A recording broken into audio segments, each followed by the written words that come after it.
Hello everyone, welcome to my class. I hope you all are doing well. तो बच्चों आज की class में हम सेल के कुछ पॉइंट्स पढ़ेंगे, ठीक है। तो सेल के कुछ पॉइंट्स पढ़ने से पहले मैं आपको सेल का थोड़ा सा इंट्रो दे देती हूँ कि सेल क्या है। व्हाट इज़ सेल, यानी कि कोशिका। कोशिका क्या है? जीवन की संरचनात्मक व क्रियात्मक इकाई कोशिका है, ठीक है। या we can say the smallest और basic unit of life is called cell, ठीक है। तो इसको मैं आपको एक छोटे से एग्जाम्पल से समझाती हूँ। जैसे कि हमारा घर है, जब हमारा घर बनता है तो हमें किस चीज़ की ज़रूरत होती है? सबसे पहले ईंटें लगती हैं, ठीक है। ईंटें लगती हैं, इस साइड ईंटें लगती है, इधर लगती है, इधर लगती है, इधर लगती हैं, ठीक है। जब इधर ईंटें लगती है तो क्या बनता है? एक दीवार बन जाती है। ऐसे ही चारों तरफ दीवारें बन जाती है। तो दीवारों से क्या बन जाता है? रूम तैयार हो जाता है। तो रूम से जब बहुत सारे रूम बन जाते हैं तो उससे क्या तैयार हो जाता है? घर, ठीक है। सबसे पहले ईंटें लगाई, ईंटों से दीवार बनी, दीवारों से कमरा बना, कमरे से घर बन गया। तो इसी प्रकार से सेल का भी होता है, ह्यूमन बॉडी का भी होता है। सबसे पहले सेल बनती है, सेल के बाद टिश्यू बनते हैं, टिश्यू यानी कि ऊतक। टिश्यू के बाद बनते हैं बॉडी के पार्ट्स, बॉडी के पार्ट्स के बाद क्या बनता है? ह्यूमन बॉडी, एक बॉडी तैयार होती है, ठीक है। जैसे जब एक बच्चा पैदा होने वाला होता है तो 9 मंथ तक क्या होता है?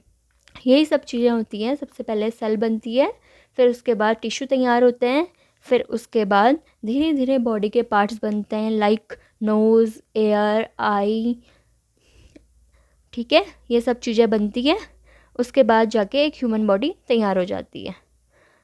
तो सेल का बहुत इम्पोर्टेंट रोल है, ये एक स्टार्टिंग पॉइंट है, ठीक है। तो आप लोग समझ ही गए होंगे। अब मैं आपको इसके बारे में कुछ थोड़ा सा और बताती हूँ।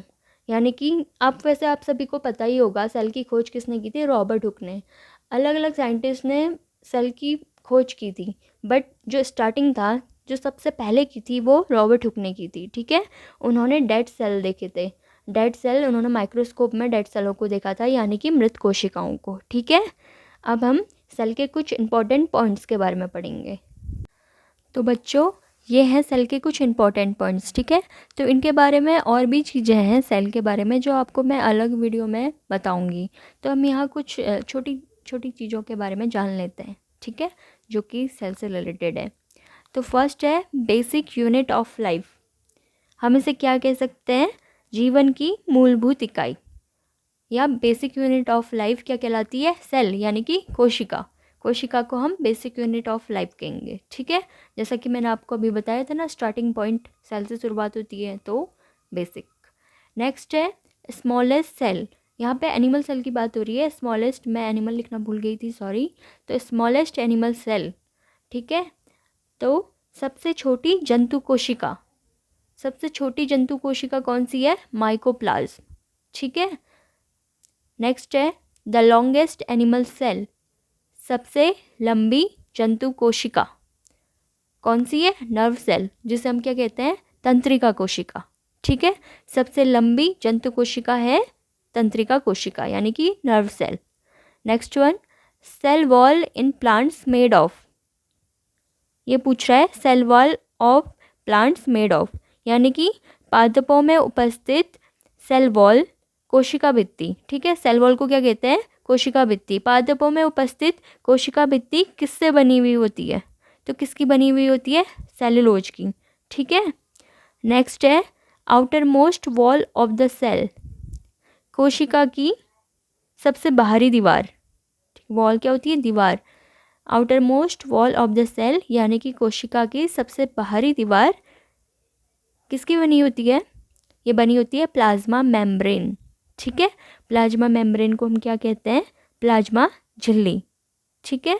नेक्स्ट है प्लेटफॉर्म ऑफ प्रोटीन सिंथेसिस, यानी कि अब ये हम एक उस तरीके से समझते हैं जैसे कि किस पार्ट्स में प्रोटीन सिंथेसिस की प्रोसेस होती है प्लांट के।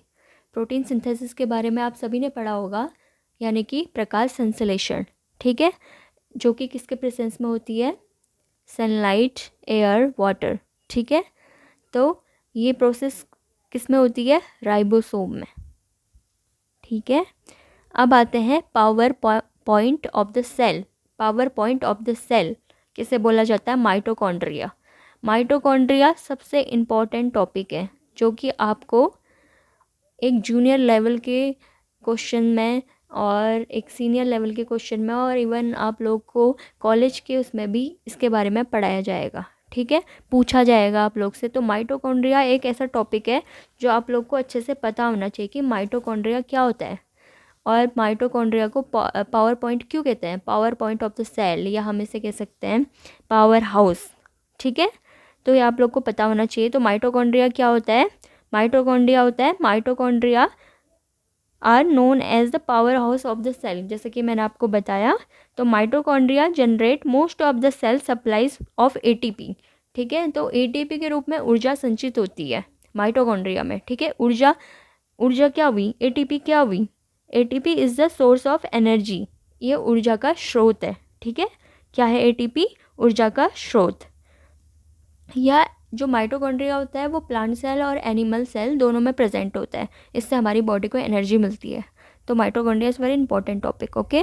Next one, there is no cell wall. Cell wall यानी कि कोशिका भित्ति किस में प्रेजेंट नहीं होती?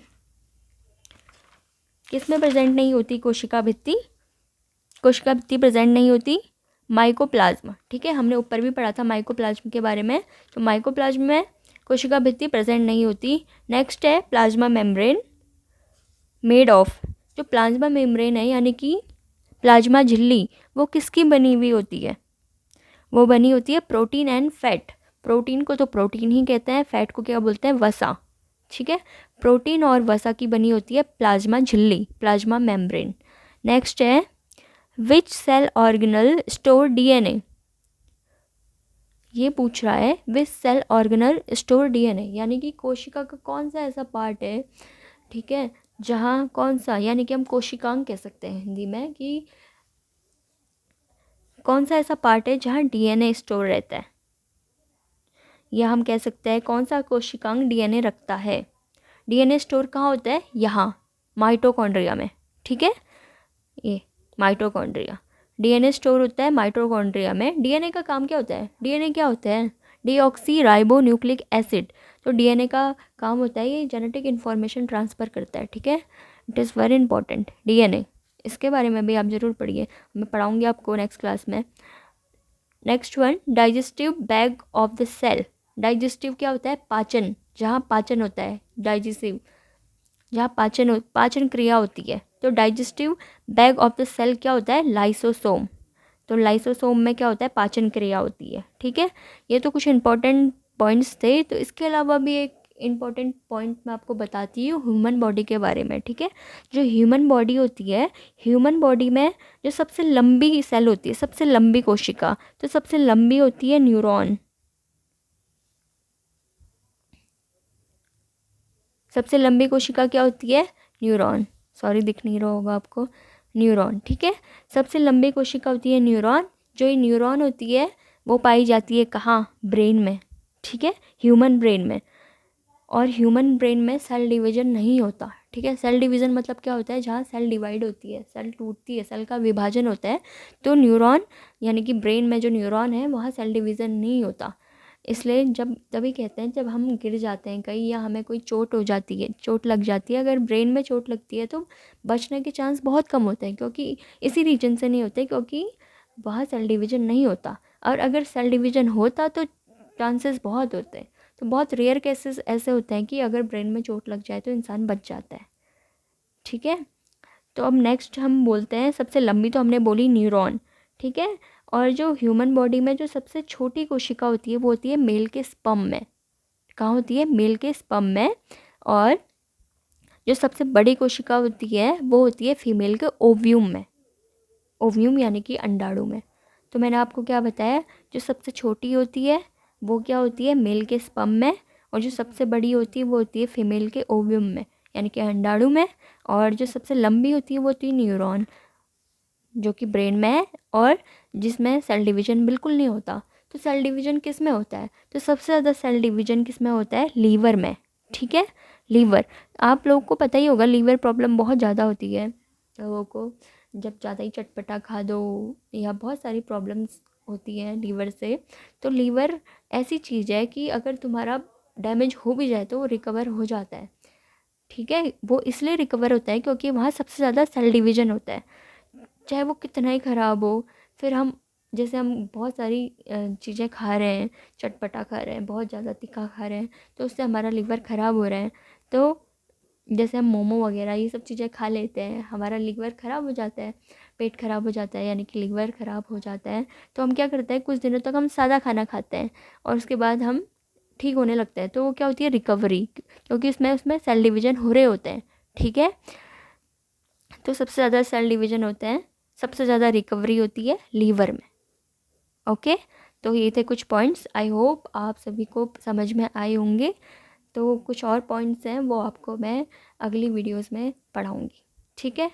Thank you.